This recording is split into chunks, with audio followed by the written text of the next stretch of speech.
ছাগল পালনে ঋণ পাওয়া যাবে 4% সুদে।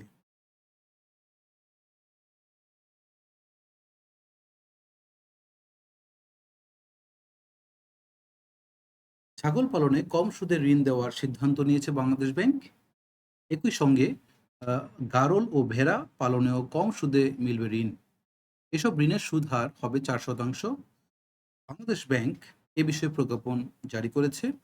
এমন এক সময়ে এ সিদ্ধান্ত নেওয়া হয়েছে যখন জাতীয় রাজস্ব বোর্ডের এনবিআর এর সাবেক সদস্য মতিউর রহমানের পুত্রের ছাগলকাণ্ড দেশ জুড়ে আলোচনা।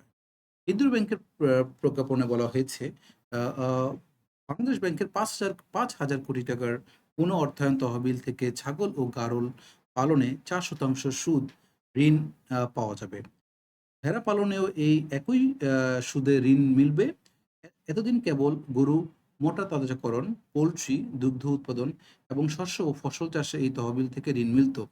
ছাগল পালনে কম সুদে তহবিল থেকে ঋণ দেওয়ার সিদ্ধান্তের পাশাপাশি তহবিলের মেয়াদ 6 মাস বাড়িয়ে আগামী ডিসেম্বর পর্যন্ত করা হয়েছে।